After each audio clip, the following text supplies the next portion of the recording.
et je suis pas un médecin, mais ce que j'ai entendu puis ce que je peux voir, c'est que Gino Odjick a des sérieuses séquelles de nombreuses commotions cérébrales depuis qu'il est parti du hockey et il a besoin d'aide. Donc, en tout cas, Journal de Montréal, j'ai trouvé ça ordinaire.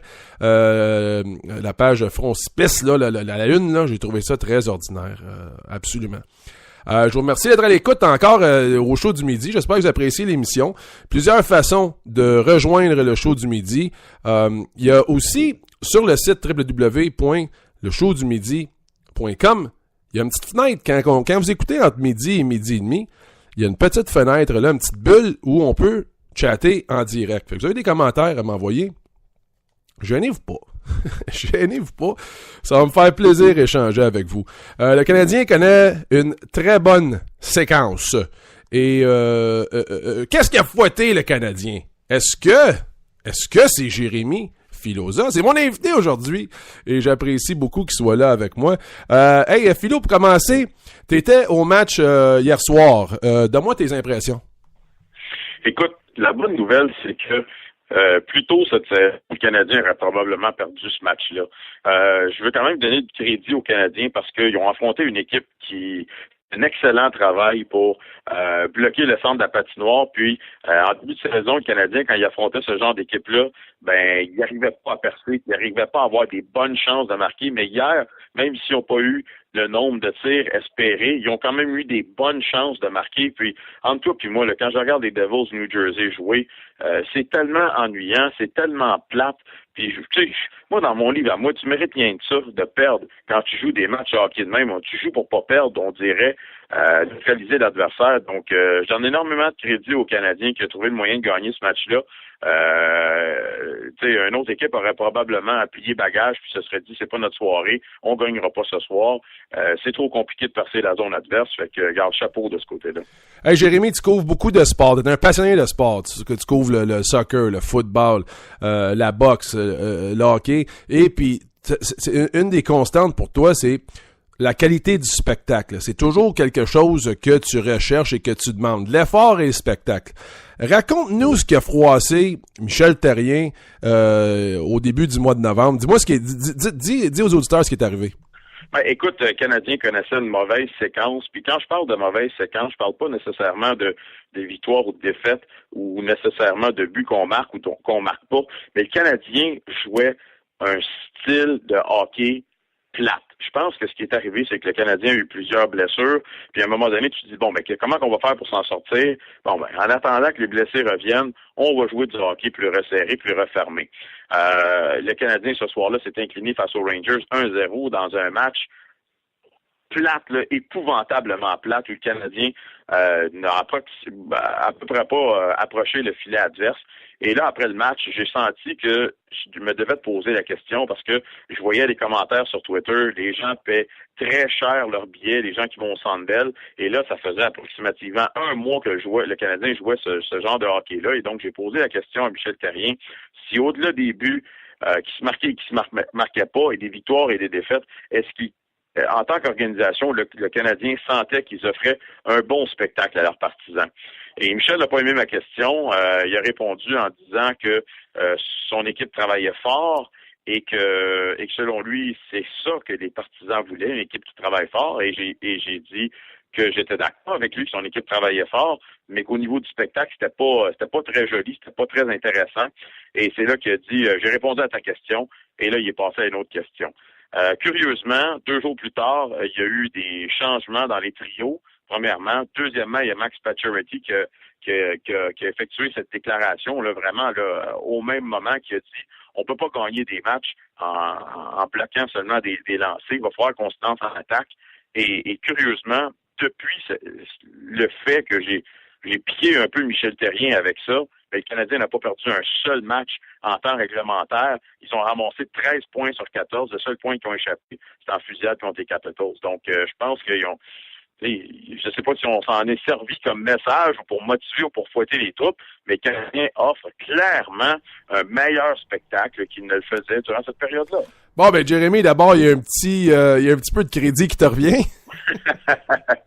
Non, mais écoute, c'est une coïncidence. Mais c'est ça pareil. Je veux dire, ils peuvent pas venir nous dire que ce qu'ils nous offraient comme spectacle, c'était bon, c'était intéressant, puis ça valait les dollars que les gens payent pour voir cette équipe-là. Mais depuis 2 semaines, c'est le cas. Donc, chapeau, au moins, ils ont tourné la page, puis aujourd'hui, ils nous offrent quelque chose d'intéressant, puis je pense que c'est la seule chose que les gens peuvent demander. À part, Jérémy, le regard de la mort que Michel Therrien t'a fait, est-ce que il y a eu des répercussions suite à cette question-là? Non. Non, je me suis pas fait réprimander. C'est sûr qu'il y a eu des débats sur la place publique, notamment à la radio, à savoir est-ce que c'était correct de poser ce genre de questions-là. Vous savez, moi, ce qui m'agace un peu chez le Canadien, c'est que on a un petit peu monté un scénario qui fait en sorte que tout est encadré chez les journalistes. Hein. Ils sortent un certain nombre de joueurs pour la pratique. Vous avez droit à ces gars-là. Tous les journalistes ont les mêmes histoires, des mêmes joueurs. On peut pas les approcher à l'extérieur de ces cadres là, on peut pas leur envoyer des textes-messages ou de courriels ou de quoi que ce soit. Et puis, on dirait qu'on est obligé de se sentir mal quand on a une question qui est un peu délicate à poser. Puis ça me dérange sérieusement. Parce que des fois, il y a des questions qui méritent d'être posées.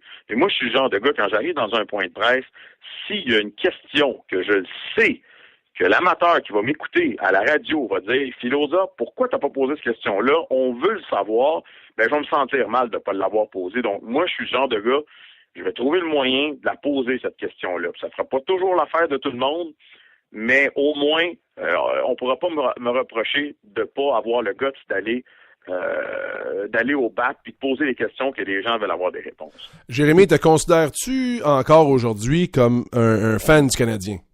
Écoute, j'ai toujours été un fan du Canadien en grandissant. C'est sûr que, honnêtement, en devenant journaliste, tu perds un peu cette partisanerie-là, je trouve, parce que tu es avec eux autres à tous les jours, tu es collé avec l'organisation à tous les jours, donc tu ne les vois plus de loin comme tu les voyais quand tu étais jeune et tout ça. Donc, tu sais, honnêtement, personnellement, je veux te dire la vérité, quand le Canadien gagne, tant mieux, je suis bien content, mais quand ils perdent, je veux dire, je perds pas de sommeil avec ça, là. Ça change pas grand-chose dans ma vie. C'est sûr que je voudrais qu'ils performent bien. Moi, ce qui m'importe, c'est que l'équipe offre un bon spectacle aux partisans qui sont là puis qui payent un prix qui est quand même ridicule, disons-le. Donc, c'est certain que si le Canadien va bien, moi, je veux toujours que nos athlètes et nos équipes performent bien parce que s'ils performent bien, ça veut dire que nous, les journalistes, on a du travail. Quand nos athlètes performent pas, ils vont pas dans les séries, ils performent pas sur la scène internationale, ben les journalistes ont moins de travail. Fait que moi, c'est vraiment là où le point le plus important est pour moi. Là.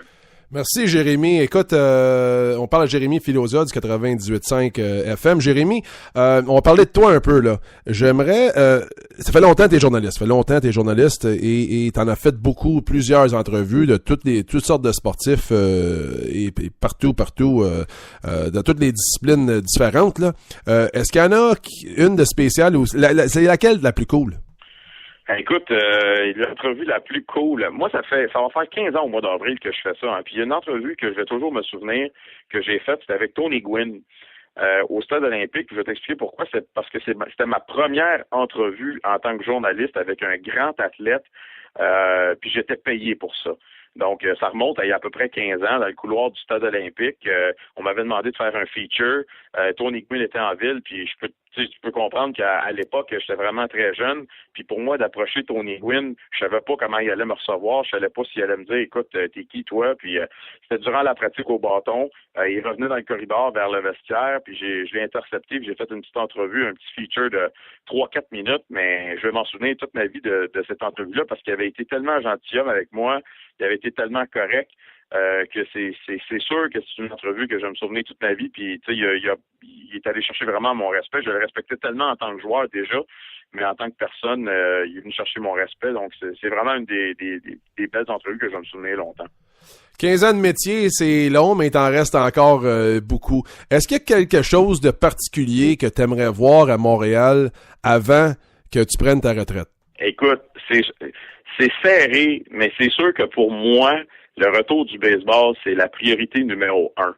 Parce que, comme je te disais tout à l'heure, pour moi, quand les équipes performent pas, quand nos athlètes locaux performent pas, ça nous enlève du travail. Puis pour moi, ça a été un coup extrêmement dur de voir les Expos partir de Montréal. Ça n'aurait jamais dû arriver, selon moi. Puis je pense que Montréal a un marché suffisamment grand pour avoir une équipe de baseball, surtout avec les partages des revenus et les taxes de luxe qu'on a aujourd'hui. Pour moi, c'est sûr que, écoute, je te dis que si j'avais 3 vœux, là, un GI me donnait 3 vœux, c'est probablement la première chose que je demanderais, ce serait le retour des Expos. Mais très près derrière, j'aimerais vraiment voir le Canada être l'hôte d'une Coupe du monde de soccer. Je sais qu'on en parle un petit peu là pour 2022 ou 2026, je me souviens plus exactement c'est laquelle des deux, mais on en parle un peu, puis j'aimerais vraiment voir le Canada obtenir une Coupe du monde à cause du prestige que ça amène, mais aussi parce que ça nous forcerait à rénover nos infrastructures, nos stades, puis tout ce qu'on a côté sport, puis que ça pourrait vraiment relancer côté sportif ce qu'on a dans notre pays. Donc, ce serait vraiment ces deux choses-là que j'aimerais vraiment voir.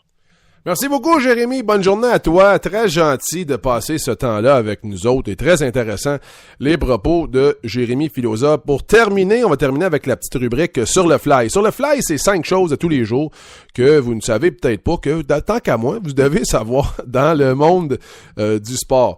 Je vous remercie encore d'avoir été à l'écoute aujourd'hui et on y va avec Sur le fly. Sur le fly, première chose, je vous ai dit tantôt là que les amateurs des Seahawks ont fait pas mal de bruit hier au match, mais un tremblement de terre, oui, selon le Seattle Times, les amateurs des Seahawks au CenturyLink Field ont célébré avec tellement de fougue à la suite d'un des touchés qu'un tremblement de terre de magnitude de 1 ou 2 aurait été enregistré. Il faut dire que le sismomètre de l'Université de Washington est situé à un coin de rue du CenturyLink Field, mais quand même, un tremblement de terre, un match de football, faut le faire.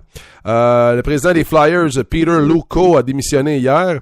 Il désire explorer de nouvelles voies entrepreneuriales. Une décision surprenante de celui qui a passé 25 ans à la barre de la compagnie Comcast Spectator, qui sont les propriétaires des Flyers, et un membre du bureau des gouverneurs de la Ligue nationale de hockey. C'est une histoire à suivre, ça m'intrigue, cette histoire-là, que Peter Luukko démissionne comme ça à la grande stupéfaction de plusieurs. Lars Eller ne peut s'empêcher de faire comme plusieurs milliers de Montréalais et de commenter sur la situation des ponts autour de l'île de Montréal. Lars connaît très bien le travail de l'architecte danois Paul Love Jensen, qui vient d'être retenu par le gouvernement fédéral pour concevoir le nouveau pont Champlain. Lars ajoute que M. Jensen connaît très bien son travail. Lars a déjà pris des ponts qu'il a construits et qu'il construit des ponts très solides.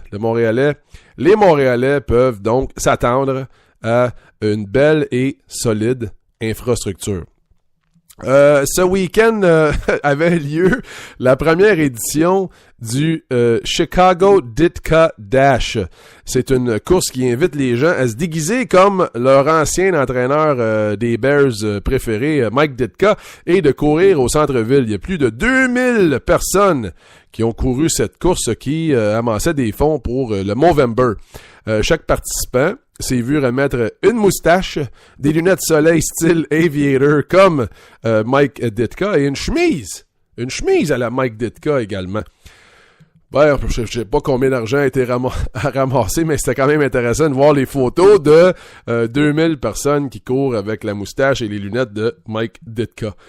Vous savez, la fin de l'année qui approche à grands pas, donc c'est les sondages, c'est les résultats, c'est le meilleur ci, le meilleur ça de l'année. Ben là, USA Today, section sport, vous demande quel est le couple sportif de l'année. Est-ce que c'est Lindsey Vonn et Tiger Woods? Est-ce que c'est Rory McIlroy et Caroline Wozniacki? Est-ce que c'est Danica Patrick et Ricky Stenhouse Jr.? Est-ce que c'est Kevin Durant et Monica Wright? Ou est-ce que c'est Abby Wambach et Sarah Hoffman? Je vais vous revenir sous peu avec les résultats de ça. Si vous voulez aller voter, allez à usatoday.com sport et allez placer votre vote. Mesdames et messieurs, je vous souhaite un excellent reste de votre journée. Derek Aucoin qui dit que ce fut un grand plaisir à être au show du midi avec vous aujourd'hui. Merci à Jérémy Filosa, merci à Geoffroy Morin et Martin McGuire, Danny Dubé. On se donne rendez-vous demain à midi. Stéphane Leroux. On parle à Stéphane Leroux des choix de l'équipe Canada junior de hockey, surtout les Québécois. Et on va parler de baseball un peu avec Mark Griffin. Bonne fin de journée tout le monde. On se donne rendez-vous demain à midi. Et vous savez, c'est pas si vous n'êtes pas là à midi, vous pouvez toujours écouter l'émission n'importe quand sur le site www.leshowdu